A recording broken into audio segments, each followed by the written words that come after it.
Hey, you guys, welcome back to the Art2Life Podcast. Super excited to kind of continue this theme that I've been diving into in the past 4 or 5 weeks, ever since my art show, around energy and just getting your energy going, getting your frequency going. Man, this seems to be like so up for me, and I've just been learning a lot about it. And so today on the show, we have an amazing friend of mine that we've been in touch for a long time around this. His name's Andrew Mellen. He is a speaker, author, and coach. He speaks and teaches around organization, mindfulness, and time management. What's so cool, and I think why Andrew and I hooked up, or why we relate to each other so well, is because he comes out of a huge theater background, touring, doing theater, doing all this really cool work. We'll dive into that a little bit. But, he's teaching this content from a place of energy and, helping people kind of get their lives going the same way that, this is the whole thing with Art2Life, where it's about raising the energy for yourself. It's about getting yourself feeling more alive by involving yourself with things that bring you alive and minimizing the things that kind of slow you down. So I'm really excited. Andrew's based now out of Florida, and I grabbed him from his busy lecturing schedule to come on the show today. Oh, and let me just mention, he's got a couple books out. They'll be in the show notes. The new one that came out is called Calling Bullshit on Busy, which I absolutely love. And his prior one, Unstuff Your Life. They're great primers on just getting things organized. So those are in the show notes. He's also got a podcast they call the Declutter Your Life Show. So there'll be links to that. Andrew, thanks so much for being here. Of course, it's a pleasure. I mean, I'm so fond of you, and any chance that we get to spend time together and also talk to people about making better choices, it's a pleasure. Yeah. So, okay, so before we dive in, I'm so curious because your story, tell us a little just about the theater thing, and also that pivotal moment when you were at an event and you met someone, and it's hinted at on your website, but it doesn't really. Who was that person that changed your life? And I'm just kind of curious, because I love these moments when people just kind of meet somebody or something happens. And I know that was a big one for you. So before we get going, I'm so curious. Sure. Yeah. So 28 years ago now, I was running a theater in Seattle, Washington. I got laid off around Christmas time.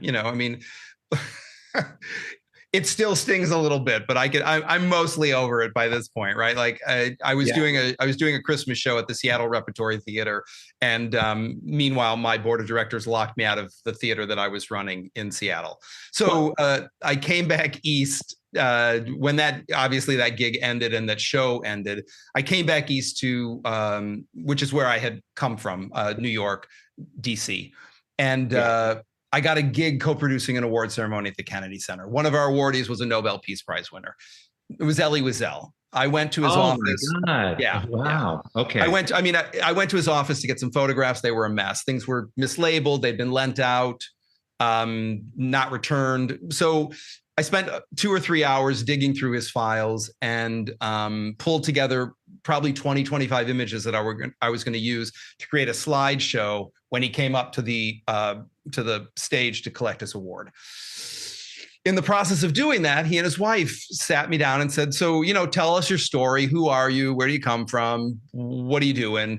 And I told them, got laid off from the theater, doing this award ceremony. When it's done, I'll move back to New York. They said, well, how would you like to organize our photographs for us?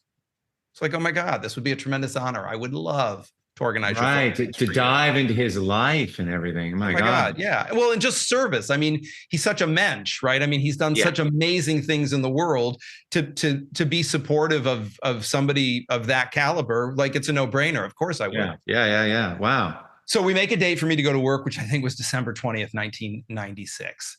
The day before I'm supposed to go to work, the phone rings, something's come up. They have to travel unexpectedly. Let's do it in January. We make a date for January.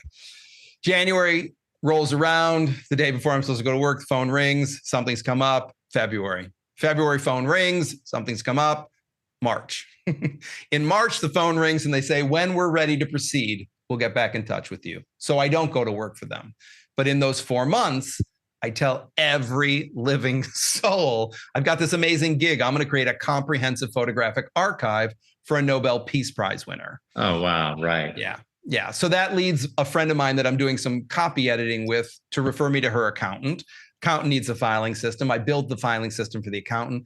Accountant refers me to clients of hers. People show up on my doorstep with a duffel bag full of receipts saying, I haven't filed my taxes in 5 years. There's letters in here from the IRS. I am freaked out. I don't want to go to jail. Can you help me make sense out of this paperwork before something really bad happens to me? So I would take the papers, I'd organize them, I'd put them into QuickBooks, give them to the accountant would file their taxes. And these people were like, oh my God, you're amazing. You saved my life. You're a genius. And then they would tell all their friends, you'll never believe I gave this guy a pile of crap and he turned it into my tax returns. He's amazing. And then they would say, who is he? I need somebody just like that. And that was how the second work began for me. I was still doing freelance work. I mean, so I stopped running that theater in Seattle, but I was still directing plays. I was directing plays off Broadway in New York, looking for possibly other administrative jobs. And this work just kept coming and coming and coming. And so the pivotal point for me was standing on my stoop. I had just finished directing a play off Broadway. It was a critical success, but it was miserable. The actors were a pain in the ass. They were completely entitled and dilettantish. And, for people that had gone through, they had gone through master's programs, they had MFAs and they were members of Actors Equity. I mean, they were not children. And I expected more from them. And I think they expected different from me. So anyway, the play was done. It was live. I was happy to have completed my assignment. And I remember standing on my stoop talking to a friend saying, I don't know what's up with this organizing thing, but I'm going to put the theater on a shelf for now. And I'm just going to go all in on this organizing and see where it takes me. Because for as much heartache and drama that I'm having over here in the theater, fighting and pushing and all of the parts of show business that are certainly, I don't think they're fun for anybody, but I don't like auditioning. I don't like having to hustle for work. I love making the work, but I don't love hustling to get the opportunity to do the work. Right. And so, and I'm getting so much positive feedback. People love me. They're happy to pay me. There's more and more work coming. I'm going to pursue that. And if it doesn't pan out, then I'll possibly decide to go back to making art. But I'm going to do the other. I'm going to do the organizing thing. And that was a pivotal evening on, standing on East 80th Street in Manhattan, on my stoop thinking, I'm going where the big yes is, where the money is, where the yes is, where the juice is. And I'm done. I mean, at that point I directed 50 plays. I've probably been in, 80 plays as an actor. I'd run multiple theaters and art centers, and I wasn't hungry for that. I was hungry for service. I was hungry. So hungry to be useful in the world, hungry to solve problems, hungry to be engaged, and hungry to, make some money, but not necessarily that there was only one flavor of way to do that. Yeah. It's interesting that, like how you teach this, it's the same thing with me. It's like editing a painting and I'm sure, creating an amazing play. It's a reduction process. Always. And then here comes, this is the ultimate for you in the example of this in your life where you just follow what's blowing up in front of you and just minimize this, step forward in that. I mean, and although that's the subject of what you move towards is this very topic, it's kind of amazing. Yeah. I think we are all presented with these moments of grace and opportunity. And hopefully not only one, and at each of those decisions or those forks in the road, right, we can choose to lean into it or we can lean out of it. And I have found in my own life, when I lean in, I'm always surprised. And often I end up with more than I anticipated. Yeah. Right. When we think about collaboration, it's always the sum. The sum is almost always, not always, but almost always greater than the individual elements that are in it. Yes. And I find that it's the same way in a more global macro sense in my life. When I feel in alignment, I'm fully present. I'm not running an agenda, but just meeting what's arising. If I lean into something that is intriguing and curious and doesn't seem dangerous or dark, like in a way of like where it's unlikely, my lower energy and like the base part of me is what's engaged, right? Revenge, anger, something like that. If it's really an opportunity, almost always it pans out for the better. And in ways that I could have never, had I been in control of the situation, I would have sold myself short. I've gotten so much better results by showing up and participating without agenda versus now, of course, when we're talking about meetings, I always go into a meeting with an agenda, but I don't bring an agenda to my life. Yeah. My agenda, if I'm bringing an agenda, is really, am I present? Am I awake? Am I alert? Am I engaged? Am I curious? Am I interested and participating? Or am I withdrawn, defensive, resistant? Yeah. And I don't get great results when I'm retracted and withdrawn.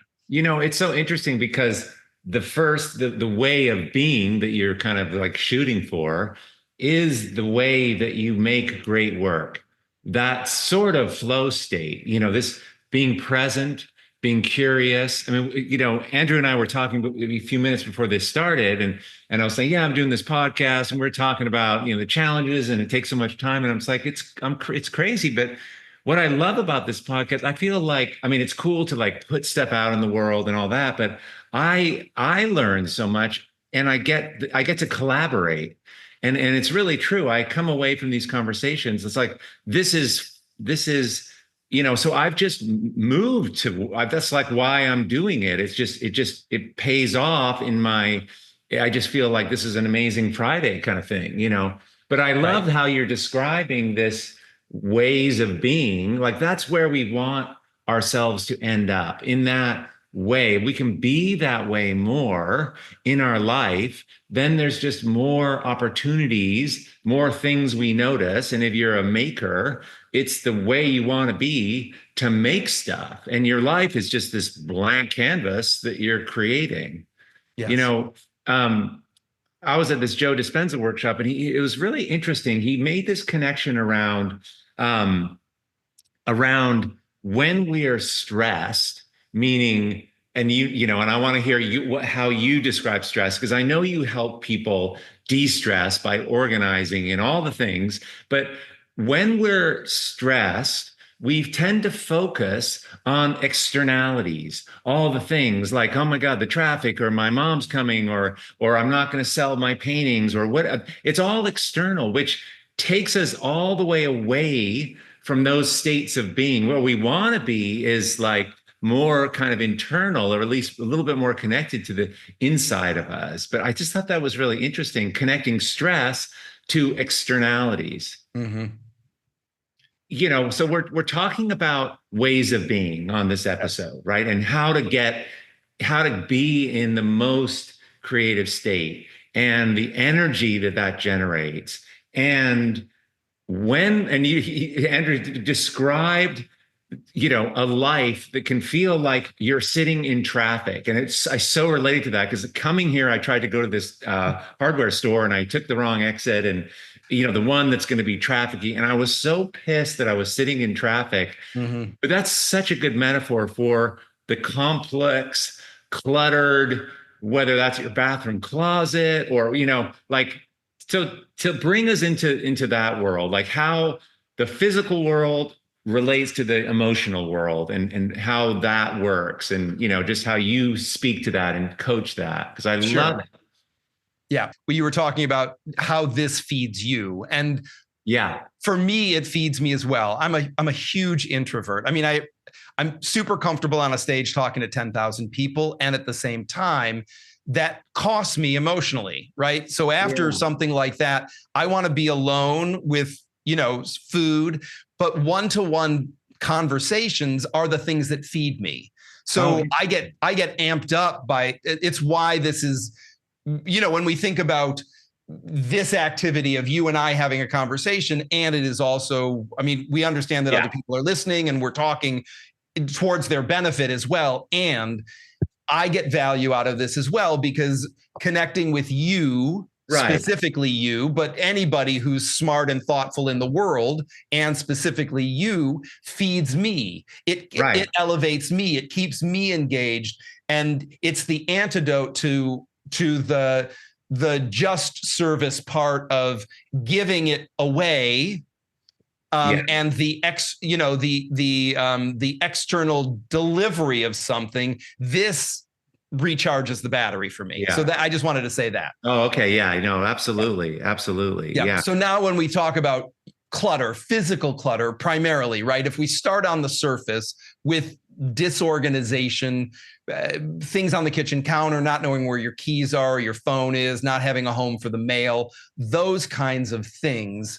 I believe that those are symptoms of internal clutter, without getting overly shrinky about it, right? It's not about It's not about psychoanalysts, psychoanalytical kinds of things.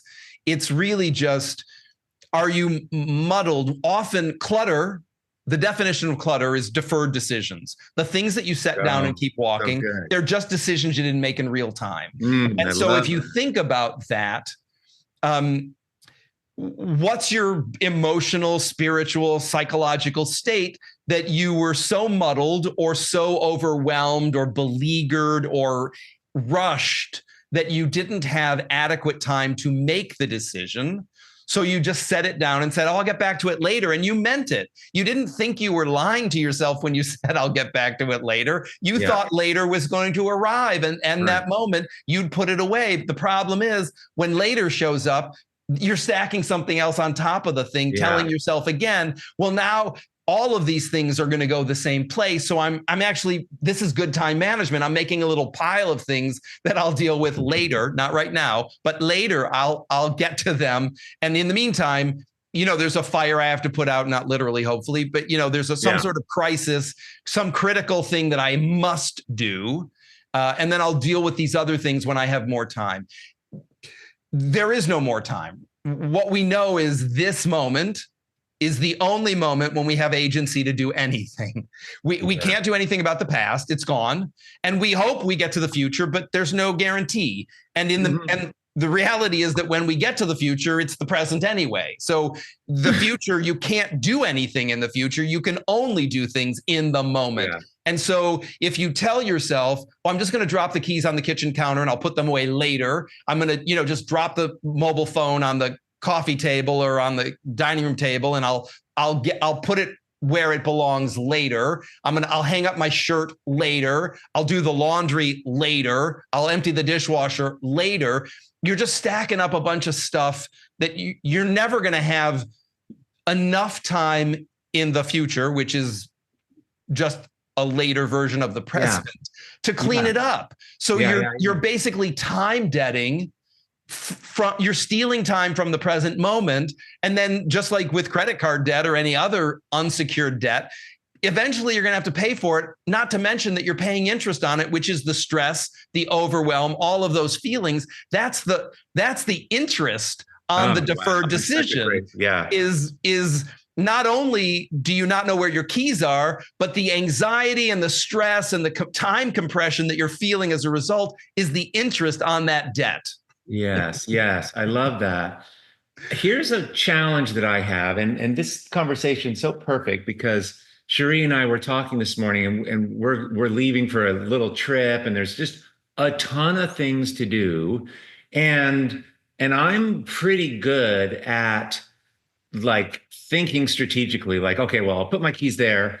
and I'll put, I'll leave my sandwich there because I don't need to like carry my keys to my bag. I'll just carry my keys, my bag, and my thermos at the same time. And I'll be bringing up my bag in a few minutes. So I'll just leave those three there. And instead of walking through the kitchen, which will take longer, I'm going to wait. And I start getting into like, I mean, it's all strategy. It's like this crazy prefrontal cortex. Like I'm in it and I can organize pretty well, but like where I want to be is, walking through Paris with a lot of time and, watching a juggler and then getting an idea for a painting. You know what I mean? It's like, Yes. I get what you're saying. And I don't know if I want to be more like that. In fact, people who know and love me are like, dude, like you're kind of next level with all this stuff already. But what you're telling me is go deeper with it so you can free up more time. It's one's anal and strategic, and I want to be in the heart more. Sure. It's in conflict. And I know that a lot of creatives are listening. Maybe it's just like a little, maybe it's just a little, it's just a little friction. I mean, I wouldn't, it's not like they're dueling with each other. I think there's just some frisson, there's just some tension there. Yeah. What I would say is, I don't want to spend any more time thinking about things, and I mean literally things, than I need to. So my keys have a home, so I don't have to think about where my keys are. Yeah. As soon as I walk in the door, I have this little rice bowl that I picked up in India when I was there that sits on my table right next to my door. And as soon as I walk in the door, my wallet goes in there, my keys go in there, any money that's in my pocket goes in there, and my chapstick goes in there. Those are the four things that always leave my home in my pockets. Yeah. I tend to not carry a bag if I don't need to. I mean, I broke myself of that habit when I moved to New York, when I moved back to New York, because it's just too cumbersome to be on the streets of the city with crap on your back. It's like, I don't want to be schlepping stuff around. So, I mean, I used to have a flip phone and a Palm Pilot. And then when they came out with smartphones, I was like, awesome. Now I only need one piece of technology. Totally. Yeah. It's there, right? Like I don't need the Palm. I loved the Palm Pilot, but I don't need that and a Razr flip phone. I can just have one phone with my address book in it. Yeah. So point being, right? Like, that's the home for those things. As soon as I walk in the door, they go there. It's the last place I stop before I walk out the door. I load my pockets and I walk out the door. I don't have to spend a moment thinking about that stuff. Right. My mobile phone has a home in every room. So I have either like this felt pad that sits on my desk, and that is where the phone lives. If it's in my office, it's on that felt pad. I don't have to look for it. It doesn't matter if I talk on the phone. As soon as I'm off the phone, it goes back on its felt pad. Is the pad, I'm just curious, is the pad's just like a placeholder? It doesn't do anything. I mean, I guess it's. Oh, no, it's not like a magic pad. It's just it's the size of the phone. And I know that the phone, instead of setting the phone on the desk itself, where then papers or something could be piled on top of it. If great. It lives on this device, then it's its own animal. It's just always there. And in my bedroom, I have a different vessel. It's my bedroom, so I want something a little dressier or more aesthetically pleasing than a felt pad. Same thing in the kitchen. There's a bowl in the kitchen that the phone lives in, so I don't have to wonder, did I set it down on the counter? Where it's in its home. It can only ever be one of two places, being used or in its home. It just takes all of that bandwidth out of the equation. So it doesn't, instead of thinking of it in those terms of like being anal and restrictive or precise in a way that feels unyielding in any way, it's simpler to just put it in its home, and then it is out of sight, out of mind. I don't have to think about it. It's where I expect it to be, in its home. Like you're setting up little SOPs for yourself, right? Like this is how I do this, and really nail that. And this is something I'm involved in a lot, with my team, actually, in Art2Life. Like, this is how we coach. This is how we talk to people who want a refund. This is how, and, without those, it's sort of this question. I don't know where I am with it. I don't know where. So I relate to that a lot. That's good. That idea of just getting one method one way of doing things. And, I talk about this a lot, Andrew, for creatives, like in teaching a process of making art, right? Giving people a process that they can fill in with all the things that they like to do, the colors they like, the subject matter, whatever the size is.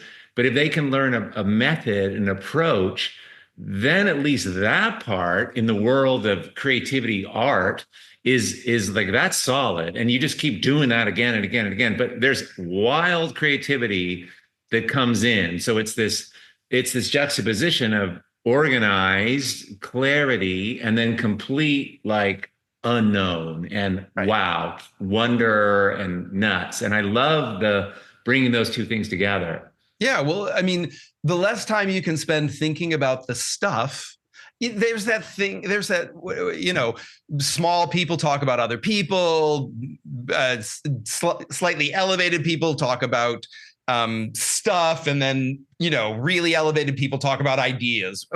Yeah. The point is, I mean, other than taking people's inventory, it's probably not a good idea to spend a lot of time talking about people, but even being caught in that middle place of spending your time in the very physical, real world, there's little room in the practical functionality place for a lot of creativity and imagination and ingenuity. I mean, certainly if we use our engineering brain to solve problems and, refine our SOPs, standard operating procedures, so that we're eliminating friction and we're tightening up the processes so that we spend the least amount of time doing things that we repeat, that just buys us more time for all the other stuff. So again, if you're sitting in Paris at a cafe, sipping, coffee or a glass of wine, and you're just observing the world, there's nothing pressing down on you back here of like, well, remember, Nick, you still have to get back to the hotel room, and there's those 3 podcasts you have to do. And then, there's this, and then there's somebody's waiting on that email, and then there's that proposal, and then there's this. You're free to just be present in the moment with nothing nagging at you, so that you're not stealing the time from yourself. You're actually spending the time as you wish. I tell people all the time, if you want to lay in a hammock and read a book, awesome. Just do it all in. Don't do it as if you're avoiding having to send the email at 4:00, because then you're not really reading the book and napping. You're just procrastinating sending the email. If it would buy you the freedom to send the email and then go lay in the hammock so that you're fully present in the hammock, wouldn't that be better? Yeah. So that you can be all in and all available for whatever it is that you're doing, whether it's making love or, fixing a flat tire. Yeah. You'll probably be more efficient fixing the flat tire if you're not also thinking about the bills you have to pay, and then you're not paying attention to what you're doing, and you might over torque on the the nuts or Every time we're not present, there's a potential negative consequence that will then cost us more time and possibly more money and more energy. So it's always the most efficient thing. And certainly whether we learn this through a mindfulness or a meditation practice or just through paying attention, the most efficient way to spend your time is to be doing fully whatever it is that you're doing when you're doing it. Wow. That's just, for those of you guys listening, like write that down. That's it. That's great. What a beautiful, what a great idea, right? I mean, this is what art is teaching us, I believe. I mean, this is why we all need to be making art. I mean, it is when you're present, because that's the only way you can actually do this. Right. It's so damn gratifying, and it's so sustaining and so lovely. And if it doesn't feel good, it's because you're in the future, or you're in the past, or you're,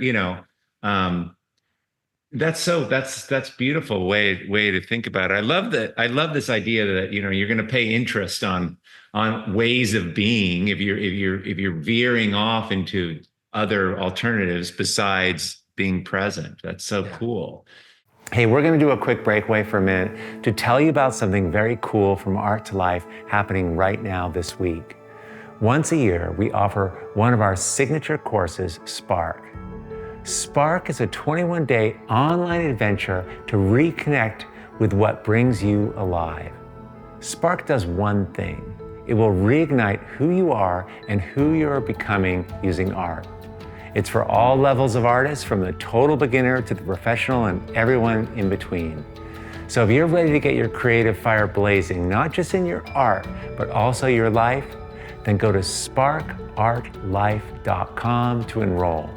And again, enrollment closes Monday, September 16th at 11:59 p.m. PDT, so you still have time. Again, go to sparkartlife.com or click on the link in the show notes. Okay, let's get back to our episode. You know, one of the things that how I look at art and life's the same way, sort of there's tangles, there's complications and areas in a painting, for example, that feel like we're getting stuck in there. Maybe it's everything, all the contrast is in one place, or we can't move through there, or it's an area where the artist is sort of not very, didn't really resolve it, and they're timid or they're avoiding. I mean, you can just see it in the work, you know, that idea that tangles are created. And I know that's how I think in my life of the areas, the closet in this house that I have. It's so small, and I haven't gotten to it, and it's literally it's the pain point in this house because I'm really big, and I don't like it when I can't move around in a space. If I'm tripping, I mean, it's just one of those things it's my worst thing. I can't stand it. But you open this door and you try and grab something and things fall out. You know, so talking about a person's space and the studio, the house, all the places, how do you help people identify what they should take on first? These tension tangles, like what is, just for the listeners, like if you're going to do something this weekend, like this is a good place to start. Cause I love folks to come away with like some, you know, like let's do something on Saturday. Like of course. Always. Yeah. So when it comes to starting, you can go big or you can go fast. You're going to get to the same end place. If you're feeling strong, fierce, ready to take on some clutter, go to the scariest, most compacted place. Yes, that's my closet. And dig in, right? And dig in, right? Now, I tell people always, it will get bigger before it gets better. If you go into that closet and you start to pull everything out and lay it all out so you can actually take, you know, an inventory of what's in there, I will tell you it's the exact same number of things that you pulled out that fit crammed into that small space that are now eating up your entire living room. Yeah. Yeah, it's really true. There isn't more. It just visually presents as more. And again, it freaks people out and they're like, oh my God, I didn't realize I had so much stuff crammed in there. Yeah. It's the same amount of stuff. It's not multiplying. It's not, you know, it feels bigger, but it isn't bigger.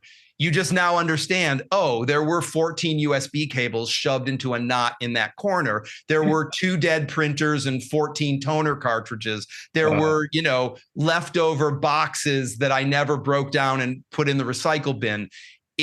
Individually, they're just things. When they become somewhat monolithic, like the sad, scary corner or the closet, it feels overwhelming. So if that feels overwhelming, don't go there first. Go for low-hanging fruit. Like get some quick wins under your belt. Can you, throw the recycling in the recycle bin? Can you load the dishwasher? Can you empty the dishwasher? Can you make the bed? Can you, pick up some magazines that are sitting on the floor and put them in the magazine rack? Can you let some of the older issues of the magazine go? They're periodicals. It's old news at this point. If you didn't read the New Yorker 6 months ago, there's a new New Yorker that's coming next Tuesday. So you didn't miss it. You can't miss something that you never had. So even though you own the magazine, you don't own the information that's in it. And if you haven't budgeted the time to read it, just throw it in the recycle bin. It's the same thing with the Williams-Sonoma catalog, right? You can tell yourself there's recipes in it, but it's a catalog. Williams-Sonoma sent it to you to buy something from them, not to cook their brined turkey for Thanksgiving dinner.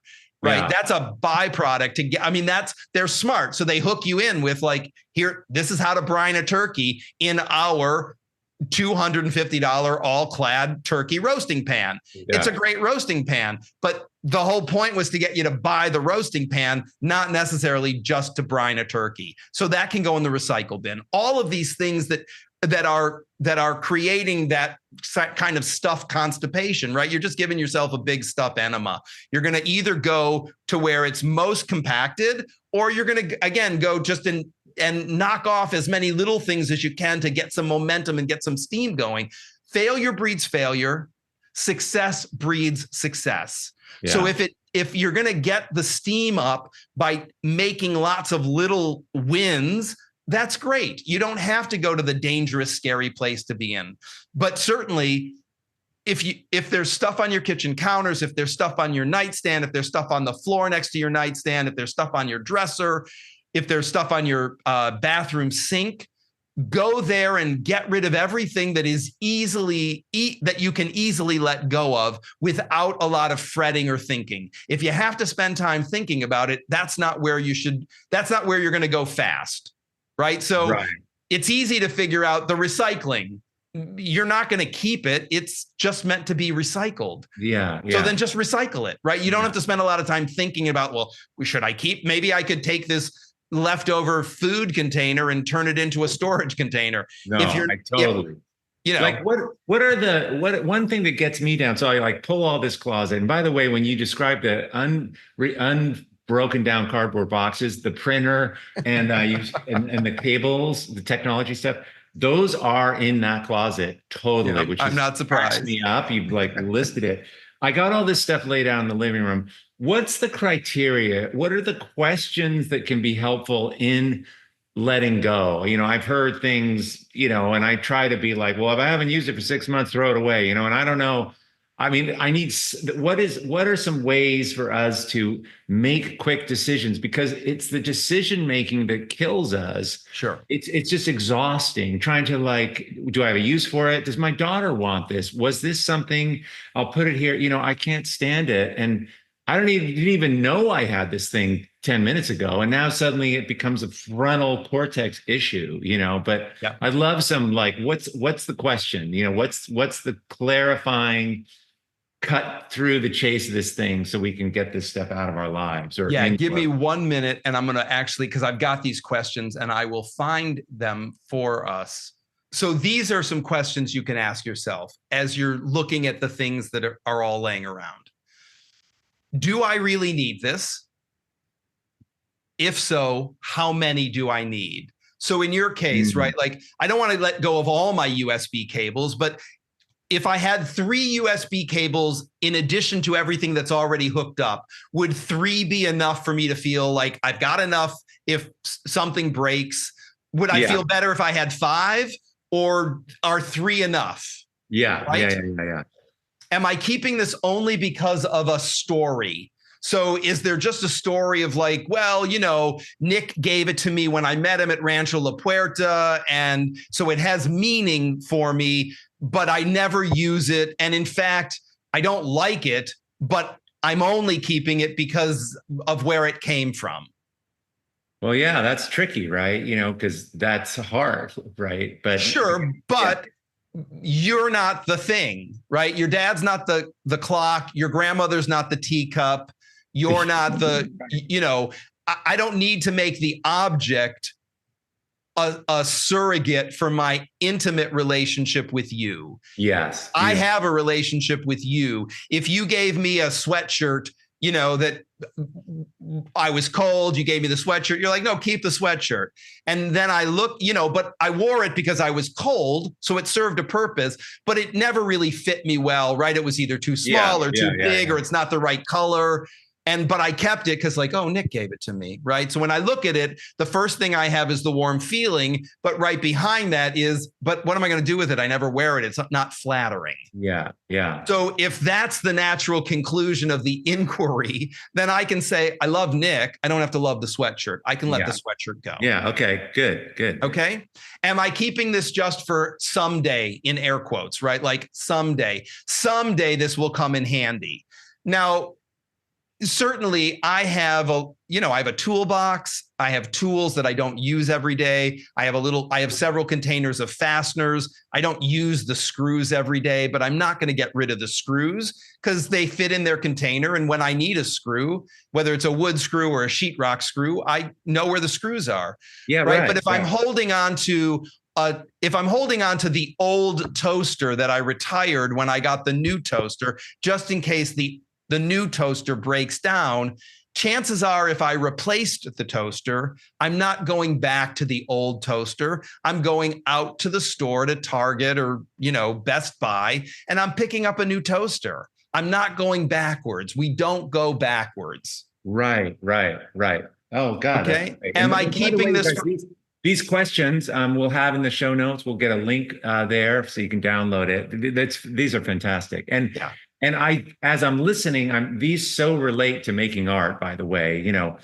Do I have too many of the same shape in here? Is this part of the painting working? Do I need to say, the questions I ask, is it too same? Right. Like, what's so same? If we see the same thing all the time, it's like, well, how good is it? It's like, we don't need to see the same thing. It's like 17 times once in a corner. Amazing. So exactly. That's fantastic. But we'll have these questions in the note. So these are awesome. So am I keeping this for someone else? Right. Like I'm saving it for my daughter. Well, does your daughter live with you? Does she live independently? If she lives in her own home, you can ask her, I have this thing for you. It was your mom's, it was your grandmother's, it was mine. Do you want it? If she says no, take her at her word. She doesn't want it. It's not like she doesn't know herself well enough. Like, I'm going to second guess my kid and they're really going to want this when they're 50. If they don't want it when they're 27, they don't want it when they're 50. Yeah. Right. No, that's okay. Yeah. Am I keeping this because it's still good? Just because it works, if you're not using it, somebody else already is looking for something that works. So again, like the blender, the toaster, whatever it is, the waffle iron, if you're not eating carbs, then you don't need to keep the waffle iron just because it's a good waffle iron. You don't eat waffles. And somebody right now is at the Goodwill or at some thrift store looking for a waffle iron. And wouldn't it be great if they could find it rather than you keeping it in your cupboard just in case?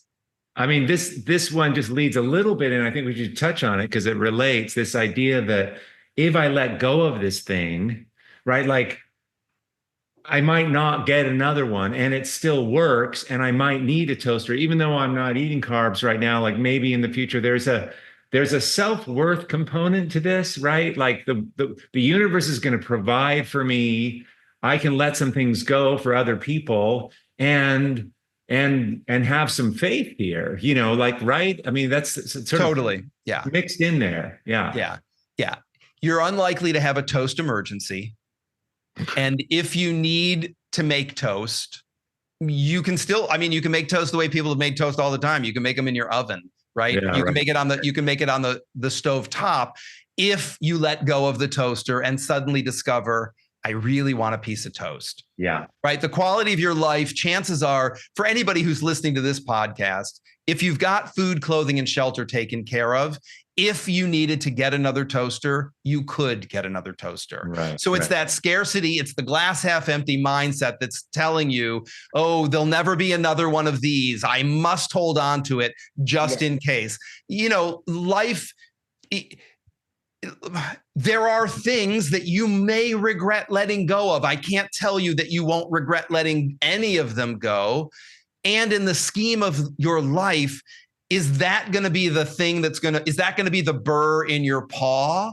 Or is it just like part of the texture of your life? Like, like a relationship that if you look back on it, I could have exited it more gracefully. I didn't need to make it all about them. We're unlikely to get through life without any regrets, right? Nobody's going to get 100% on their life score. We're going to get cuts and scrapes and scars, and all of those things are going to happen. If you're trying to avoid any difficulties or any disappointment, I think you're focused on the wrong thing. Yeah. And we were talking at the beginning of this, around frequency and energy and staying that mentality of, oh my God, I'm going to lose these things or hold on to everything. Again, that's that stress of externalities instead of actually, I'm so excited about this new thing. I'm not sure what it is. And, like there's a frequency to holding on to things and a kind of, and anyone who's like let go of things, everyone across the board's like, I just had like the best friggin' Sunday. I've been avoiding this cleaning my studio thing forever, but I just was by myself all day. I listened to music and I got rid of tons of stuff. It was an awesome day. And I found about $500 because I had money hidden everywhere. And I finally found the trowel. Turns out I had three and I was going to buy another one. And, there's all these wins you get out of doing that. I'm in a huge cleansing thing right now. So this is completely up for me. But I think this goes hand in hand, letting go of the known to allow the unknown to come in, right? Like we're talking about the containers we create so we can then come into a new identity, a new way of being, which it's like we're creating ourselves, that's what these questions are doing, you know. And I've got two more. Okay. So are you keeping this only because you plan to sell it? And then that's, again, that's tied to the money and that idea of like, I would totally let this go, but I have to get X amount for it first. Yeah. And if we think about life, it's either time or money. Time is a non-renewable resource. You will not get the time back. You won't. You can tell yourself all kinds of funny stories about time, but when today is over, today is gone. You are one day closer to death. You won't get that day back. Now, you can spend tomorrow far more engaged and excited and tapped in than you did today. Awesome. But you will never get that day back. You are just one day closer to leaving the planet. Yeah. And so God willing, you can always make more money, but you cannot make time. So when you are doing the math around time or money, you need to understand that they're not equal. They don't have the same value because so it's important to remember that if you're going to spend 10 hours trying to get $100 for a beautiful cashmere sweater, what's your time worth? If you bill it $50 an hour, you basically spent $5,000, to make $100. Yeah. Great. Right. Yeah. Or $500 to make $100. So, I mean, that's a net loss. Right. People often think, I'm going to have a yard sale. Well, yard sales are great ways to meet your neighbors. And nobody goes to a yard sale to pay top dollar, right? If you could shop at Neiman Marcus or somebody's tag sale or yard sale, you're not walking into their garage thinking, how much could I possibly give you for this thing as much as how little can I give you for this? If you tell them that it's 50 cents, they're going to say, I'll give you a dime. So this idea that somehow you're sitting on a bankroll or there's security and all this stuff. Beautiful. It's not going to translate. And the last one is, am I keeping this only because it's part of a set? Oh, that's great. So you sleep in a bedroom, you've got a headboard, a footboard, you've got a triple dresser, and then you've got the high boy in the garage and an extra nightstand. And you think, well, I can't get rid of the high boy and the nightstand because it's all part of a suite of furniture, but I don't use the high boy. There's not enough room in my bedroom for it. Maybe when I move to my new house, there'll be room for it. But in the meantime, it just sits in the garage with a tarp over it. And it's the same thing with the extra nightstand. Right now, somebody needs a tall dresser and somebody needs a nightstand. And if you have the story that says, well, I can't let them go because they're all the same finish, that's the story. Yeah. Those are great. And again, you guys, those, if you check the show notes, we'll put a link there so you can download. Those are great criteria. Yeah.